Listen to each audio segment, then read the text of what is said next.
All right, I hit the button. I'm going live. Waiting for Facebook to catch up. Still waiting for Facebook to catch up. All right, Facebook is caught up. So let me go ahead and share this a couple of times and then we'll kick it. I will post the Zoom link in each of the places. Right, let's see. Took out the right button. Share to newsfeed. Oh, there we go.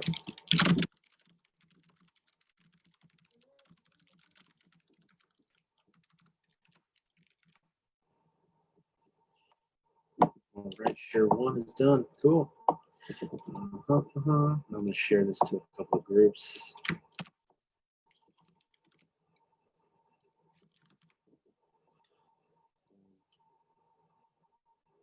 Boom.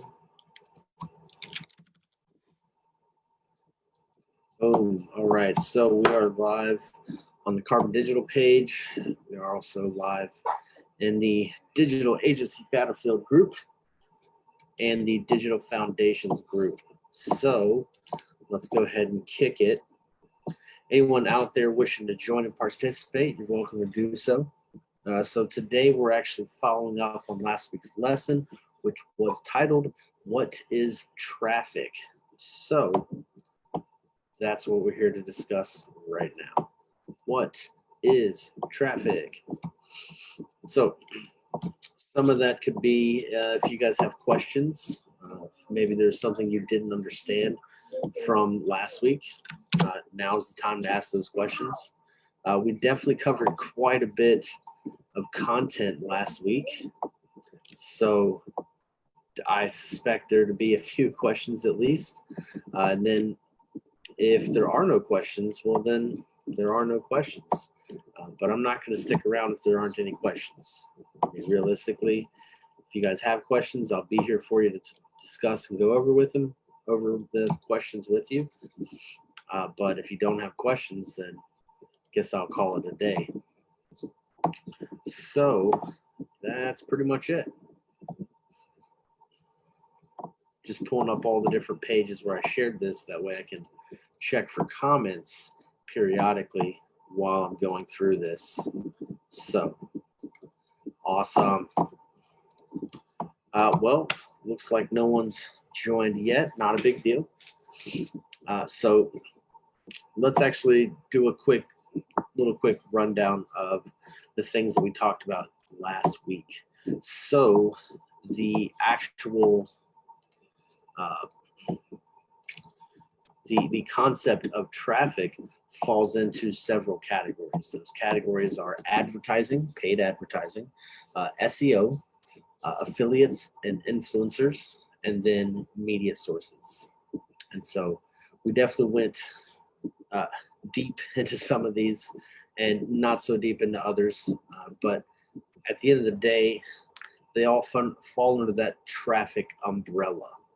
And if you don't have traffic to your website, how can you sell something to somebody, right? If your goal is to sell online and you don't have any traffic, how can you sell? That's the premise of what we're talking about. There's a lot of people that don't actually have a website, don't actually sell online, you know, and those guys do great because they're forced into that traditional mindset of talking to people in person, sending cold emails, executing cold calls and things like that. And if it works for you, it works for you. For the digital age, as we could call it, that's not going to work for everybody. It's not going to be the answer for everybody. And so you definitely have to make sure you have an online strategy of how you're going to acquire those people. And that's why in marketing, we talk about the customer acquisition cost. I believe that's what it's called. It's the cost that it takes for you to acquire a new customer. And so ba-da-ba, that's where everything comes into play. We got Ryan Hunt. What's up, man? You got any questions for us? If you do, post them, and I'll circle back to the Carbon Digital page, and I'll read it. So yeah, doing a quick rundown, just in case you guys don't recall. The first step is advertising. This is the paid advertising avenue. So paid advertising could happen in a lot of different places. You could have traditional advertising, which is TV, radio, newspapers, magazines, different places like that. You could have a billboard. You could have, your face on a bus stop. You could have, a sign on the side of a park bench. Whatever those traditional avenues are for advertising, that will fall into that. And so the next is the digital sector of advertising. And that's when you're looking at different aspects of advertising. And those look like advertising on Google, advertising on mobile apps, Facebook, Instagram, YouTube, basically all social media, and then Google is what that really looks like. So that covers a very wide spectrum, and knowing what to do and how to do it is one thing, but knowing where to be is another thing. If you actually compare the different capabilities between advertising through Google and Facebook alone, just throw everyone else out the window for a second. If you look at just these two and you compare what they can and can't do, there's a whole lot of difference. For example, with Google, your advertising is most likely going to be based off of search, the Google search, whatever people are actually searching for. And so you would want to stack up a bunch of keywords, a bunch of phrases or things that people might search for, and use that as a way to get your name out there first through advertising. But with Facebook, you're looking more at, with Google and Facebook, you can both do demographics. But with Facebook, you can also look at engagement and targeting, like further targeting other than just demographics. So with Facebook, you have things like interests and likes and pages that you engage with, for example, your own page. And so these additional factors kind of put Facebook a step up above Google advertising. And that's kind of the beauty behind it, because realistically, if you're going to give somebody money, it might as well be Facebook first. And I'm not talking about boosting a post. We went over that quite a bit last week, but I'm looking at the actual application of advertising, the proper version of it, so to speak. So if you're giving anybody money, start with Facebook. And the reality is, though, if you know that your people are using Google substantially more than just using Facebook, then you might want to start there. And so knowing where your audience is at really helps you define where that demographic is. Knowing where they're at helps you know where to advertise, basically. So that's definitely a huge piece of it. It takes a lot of research, takes a lot of trial and error. Sometimes it's just one of those things where you're just starting out and you don't have the data. And that's okay, because when you're first starting out and you don't have data, you just gotta, test the waters, see how things play out. But once you do achieve data, you can start using that as an educated guess. You really go from there. And that's the beauty behind all of it. We got a visitor. Looks like I gotta let him in. Shit. Here we go. Admit. We got Ryan Hunt out of Chicago.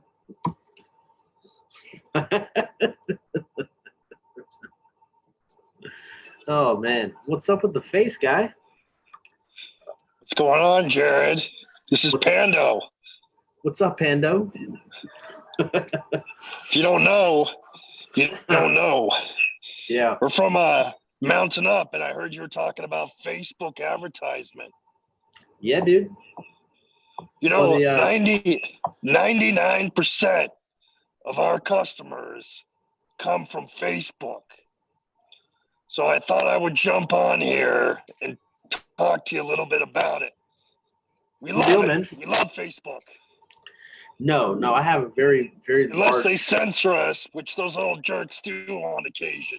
Old Well, Mark over there, Marky Mark and the Funky Bunk. Well, that's true. I have a nice little love-hate relationship with it. So on the personal side, it's all hate. On the business side, it's all love. So, but It's true. yeah, dude. What kind of questions do you have about traffic?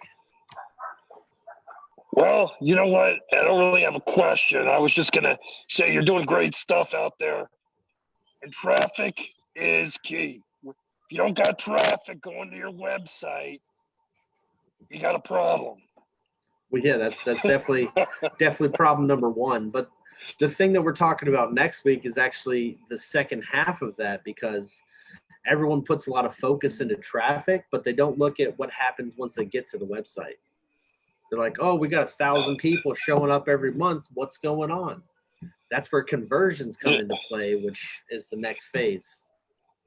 Man, you're a smart guy, dude. I gotta tell you, it's true. Yeah, man. We sit, all the pandas at Mountain Up Cap Company, we sit around eating bamboo, drinking beer, and trying to figure out how the hell we get these guys and gals to convert. And it's a tricky deal. We haven't broken the code quite yet, but we're working on it. Maybe that's because you're drinking beer while you're working on it. That's probably exactly. You know what? You got me. Yeah. God darn it. Maybe you should follow suit like Kung Fu Panda and work on your chi. Well, all we do is we just pump out the content. We love it. Yeah, dude. Content's definitely important. All right, man. Hey, thank you. You're doing awesome stuff out there. Cool, man. Keep it up. We like you. Awesome, man. Thanks. We're going to have you on my show soon. Yeah, dude. Reach out. All right. Don't worry. I will. You look like a sweet piece of bamboo. Nice. Take care. Oh. Okay, so that just goes to show how crazy some veterans can get sometimes. You know, it's just awesome for Ryan to show up like that. Got it a quick plug. I don't really care, but at the same time, supporting the cause, I guess. So definitely liven up the mood for sure with his panda face. So awesome stuff, man. Well, let's see.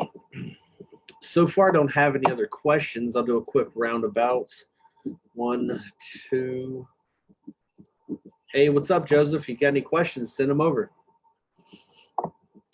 Let's see. Chris Greenfield. Hey, man, if you got any questions, man, comment below. Join the call. Whatever, man. We'll go through it. All right. So that is everything. All right. So that really covers all the aspect of the advertising. The SEO portion is kind of a big deal as well. I'll just do a quick rundown. Not like last week. Last week was a little more intensive. But also last week was just kind of like an overview snapshot as opposed to what it really could be. So that's important to note whenever you're looking at your own company's SEO and stuff like that. So SEO breaks down into several subcategories. There are 3 categories which I'm not really going to talk about. They're the different hat type of categories. The first one is white hat, gray hat, and black hat. Those are the strategies that took place before the rest of them got a name, so to speak. And at one point in time,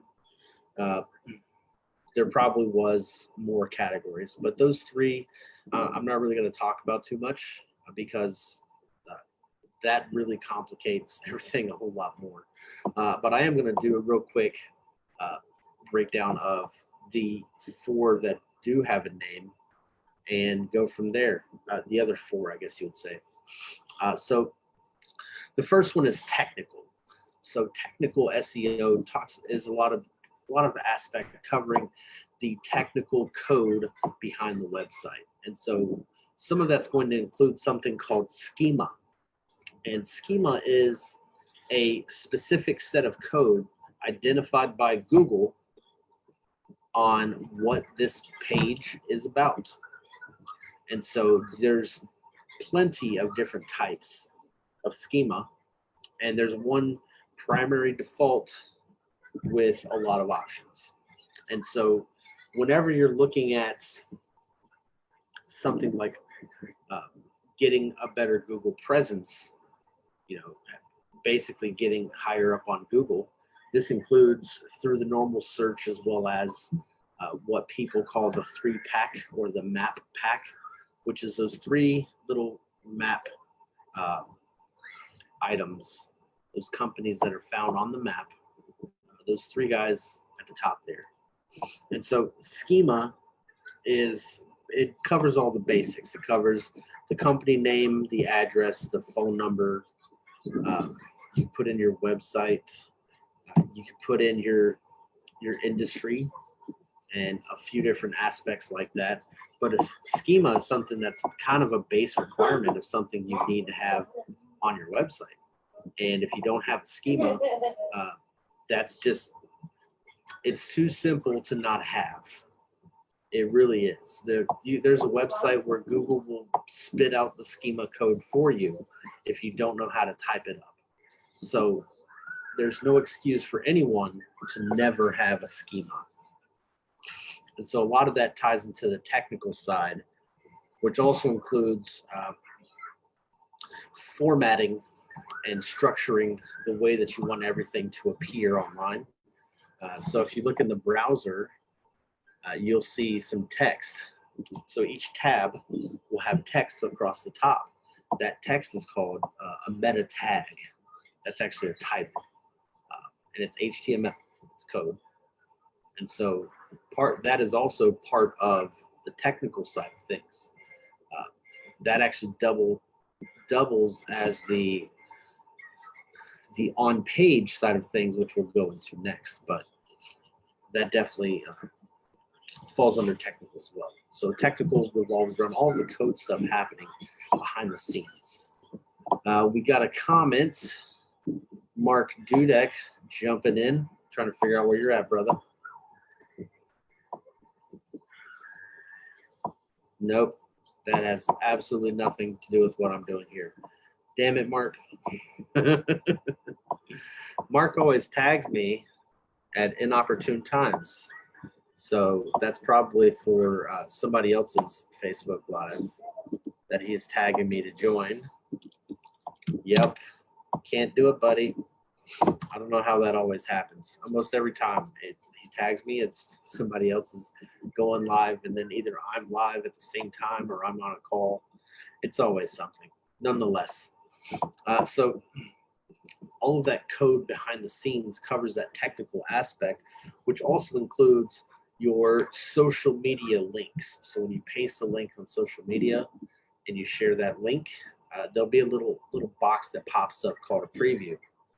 So this is your open graph, which you can actually customize that. So that ties back into your, it mostly ties into the technical side, but you can also change that per page. So lots of options there. Moving on past technical, you have something called on-page. And this is where on-page takes a whole lot of time. It's the most time-consuming piece because the way that on-page works is where you optimize the content for specific search keywords, tags, anything that somebody would search for in Google. Let's say that you have a painting company and you only do residential interior painting, right? So if your homepage, if you wanted to do on-page SEO for your homepage, you would be looking at something like residential interior painters as the stuff that you're trying to improve or optimize your content for. The content being the words on the page and the images on the page. So you would have to go through everything that's already there. If nothing's there, you'd have to write it out. And then you'd have to put it on your page and then optimize it piece by piece. It's very time consuming, but also very rewarding. The same thing happens every time you write a blog post. You're going to have to do this on-page SEO process where you're having to tinker with the words, maybe rewrite a couple of sentences, add more stuff here, here, and here. And it's insanely time consuming, but it's also insanely rewarding. So I have two examples of one blog post that I SEO'd, optimized. I optimized the content twice for it. I call it SEO'd, applied SEO. So when I first wrote it, it had 20 views. That's it, 20. So I went through, I applied SEO to this one blog post, and within a couple of weeks, actually it was about a month.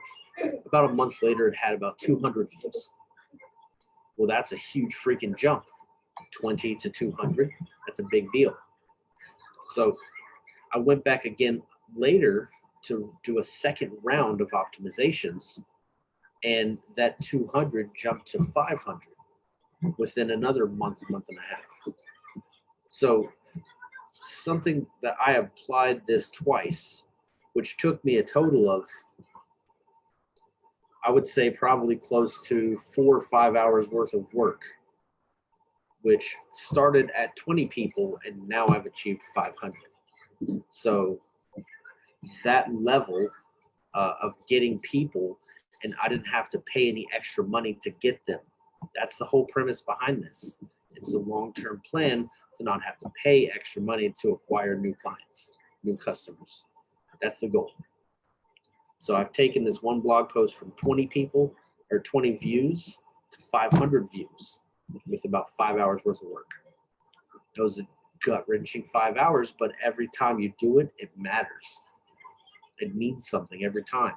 I actually went back a third time to re-optimize it because I have a content analysis tool now, which is freaking awesome. So yeah, I'm on my third round of doing this one blog post. And so that's even more people that it's attracted. So that's stuff that you got to look at.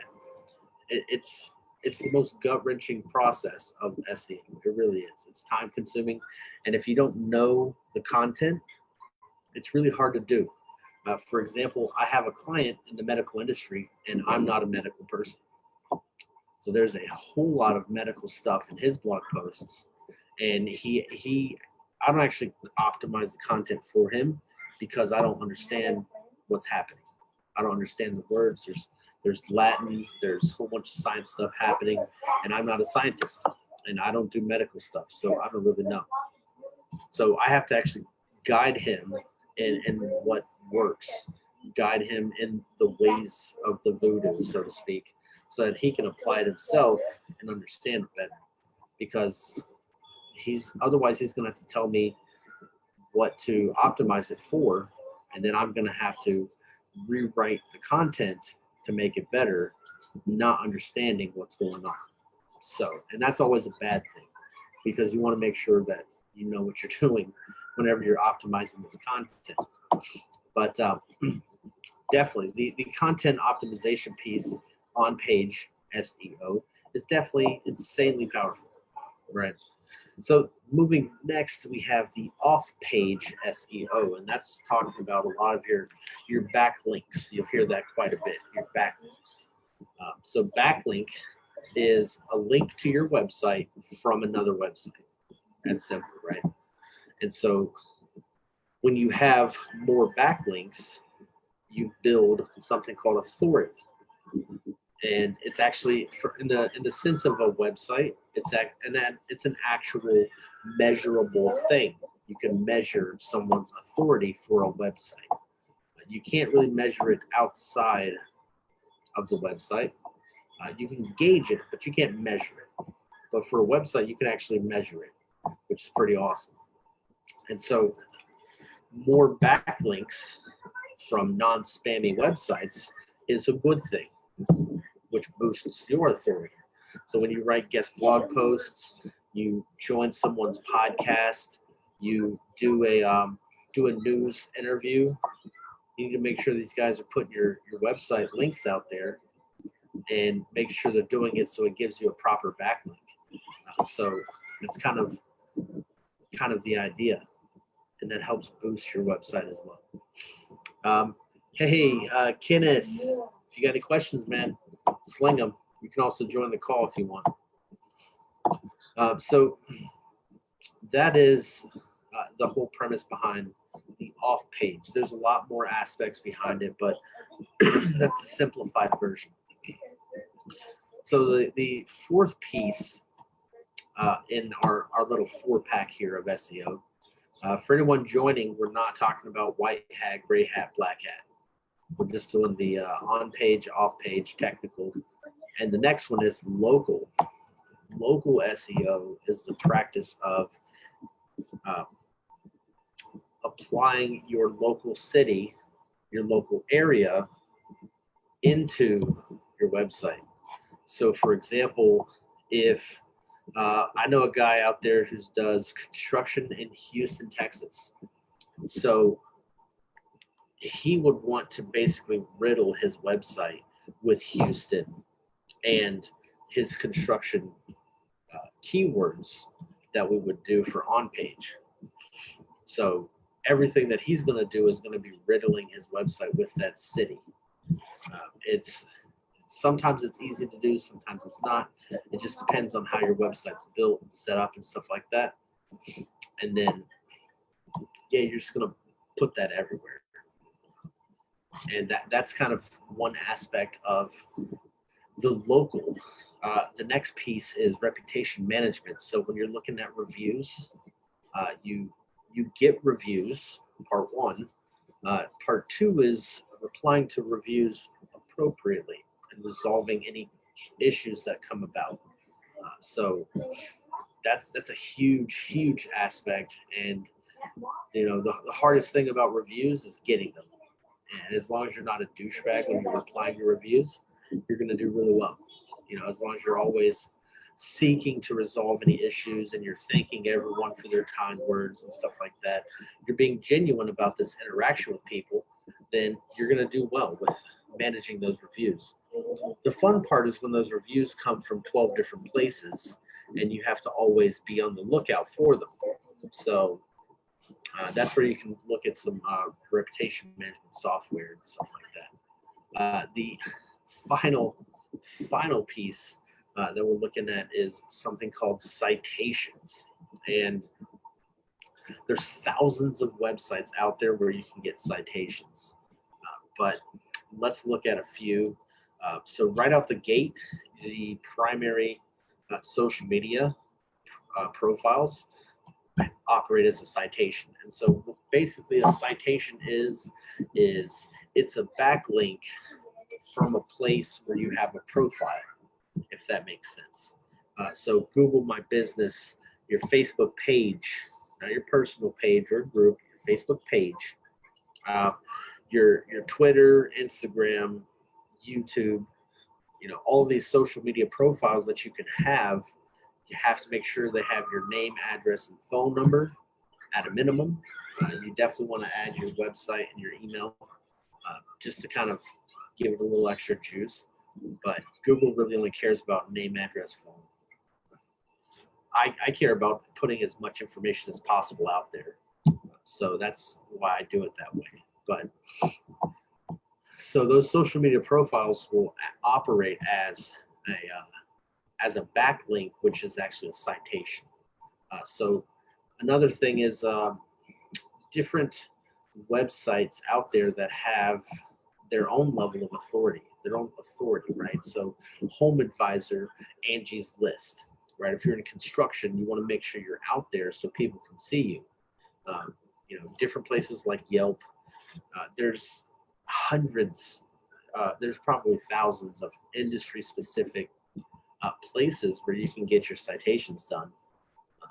But there's a couple of different ways to do that. The first one is automated, which is something that most people don't really recommend, but it's an option. So basically, it would be you would put it into one of a few pipelines, and then that data would be pushed out everywhere else. The problem is that you don't get a choice in where that information goes. So if you're in construction and there's a fashion place that gives you a citation, that doesn't really help you. In fact, that hurts you. And so that's why these aggregating pipelines are not always the best solution. But the only alternative to that is doing it all manually, which takes time. I can guarantee you, if you're not the one doing it, someone somewhere is doing it manually. If you're not using those pipelines, those aggregators, someone somewhere is doing it manually. That's the way that works. So whether you're paying, $100 a month, $200 a month, $500 a month, somebody somewhere is doing that manually, and that because there's too many places out there that there's too many options to just be able to automate it completely. But nonetheless, it's an important piece of your SEO, especially for the local side of things. Local being your local city, your local community. But lots of crap there. That covers our SEO. So definitely,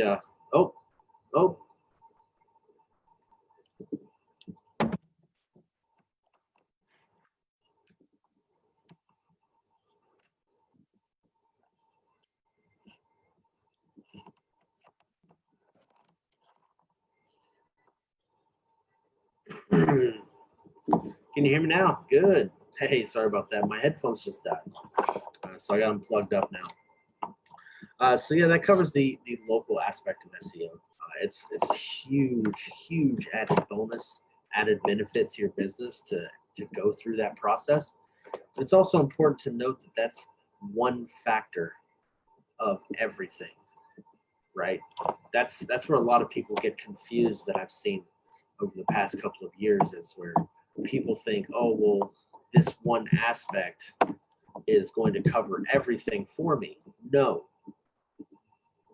And whether you're doing technical or on page or off page or local or any of the hats, doing one is always a bad idea. Your goal is to do them all, monitor them all, do them all, and run it like that. And so that's why SEO costs so much, because it's a shit ton of work. It really is. But we'll move on to the next category of affiliates. So affiliates is when affiliates and influencers, let's make sure we get those are not the same. So an influencer is someone who has a following, and you can give them an affiliate. You can give them an affiliate link, but they also have a potential customer base. They have people that they influence, so they can say, hey, this hat here came from JD over at Southpaw. So if I'm an influencer, I can be like, yo, guys, check out this amazing hat. I'm putting the link down below. Go check them out. Get one for yourself. You're stupid if you don't, right? So if that's what I say to get people to spend a shit ton of money, then that's what I say. But the premise of that is to get people to follow that link, which tracks that I've sent customers to your website, which and then anytime that they buy something from that link, then I get a kickback. It's typically anywhere from like 10 to 50% of the product, but it really depends on industry and price point and things like that. But that's what an influencer would do. And so that affiliate side of the thing is there's also two subsets of affiliates. The first one is just like the influencers, where I don't necessarily have a following, but if I want to refer people, I have a link and I can collect a commission off of that as well. And so that's good for people like me, where I have my own agency. So one of the blog posts that I wrote and updated recently was for a service called Better Proposals. Better Proposals is a piece of software that allows me to write a proposal in a better way. Makes sense, right? And so I wrote a blog post about this and I put an affiliate link in there. So if someone clicks on that and then they go to sign up and pay, then I get a kickback. That's these smaller subset of affiliates, which is similar to the influencers, except for the fact that I'm looking at longevity and not a shit ton of people now. So it's a different tactic. Still very worth it to have as an option if you're going to be doing that. And the third one is affiliate marketing. So affiliate marketing, sometimes called MLM, different aspects like that. So Avon is a type of affiliate marketing. You have Amway is kind of a pretty big affiliate marketer. This company will give you your own website, which is part of their website, and you just promote their products and collect residuals, collect commission. So that's traditional affiliate marketing. So having that option, I mean, you don't want to have to create a website for everybody unless you're like on that level, but having a link to where you can track users and track where that person came from and stuff like that, that's insanely powerful to boost your business. So one of the things that I'm actually implementing is a 10% commission. Maybe even I might drop it to 5 because it's a big, large price point for my projects. So 10% could be quite a bit. And so I don't know how I feel about giving away, $10,000 at a time to someone just because they brought me the work. At least at 5%, it's only 5,000, which is still a lot. So I don't know. It's still up in the air, but it might go down to 1%, which would be 1,000 on a 100K project, which is still quite a bit. Because my prices are up there, I could get away with a 1% margin or a 1% referral or something stupid like a 2.5% referral, something like that. So it really just depends on, your industry, your targets, your audience, who your customers are. It also depends on your price point, things like that. So, like Ferrari is not going to give a referral commission of 10% on their cars, right? Neither is McLaren or any of the other supercars. They're just not going to do that. That's stupid for them. And so that's something I'm trying to figure out how to merge the two concepts together. But that's for myself. Not everyone's in that position. Not everyone has those needs. So it really depends on where you are, where you want to go, and how you want to get there. But these are the options for you. And so outside of affiliates, then we have the media aspect. So the media sources. What media sources have you been on? Have you been in a magazine? Have you been featured in as a Forbes article writer? Have you been on the news? Do you get interviewed on radio shows and podcasts and things like that? These different media sources ties back to that SEO aspect of backlinks, which is another little boost for you, right? And so those things add up. And over time, you want to make sure that you're managing that appropriately. You want to make sure you're getting out there, getting everyone to see who you are and talk to you and things like that. But also you want to make sure that they're, giving you credit, so to speak. And that's where that backlink comes from. So do a quick check for questions, and if there aren't any, I'm going to hop off of here. All right, so checking the Carbon Digital page, nothing. Checking Digital Foundations group, nothing. Checking the Vectreneur tribe, nothing. Checking my profile, nothing. Checking the Digital Agency Battlefield group, nothing. So that looks like that covers us all. So guess that's it. It seems like no one really has questions at all, which is kind of strange. So if no one has questions, then either I'm doing this in a really fucked up way, or realistically, everyone knows what I'm talking about and is already on point with what's going on. So not sure which one of those it is. But if I'm not getting questions, then there's no need for me to really come on Mondays and do this. So it sounds fucked up, but at the same time, if I'm just going to run my suck, then I can do something different. You know, maybe teach other lesson. Maybe take a break for once. I don't know. But yeah, guys, the whole goal is to get the conversation going. You know, and in order to do that, that starts with questions. So that's all I got for now, guys. But until next time, stay warm, stay safe, and breathe, smile, have fun. It's life. Later.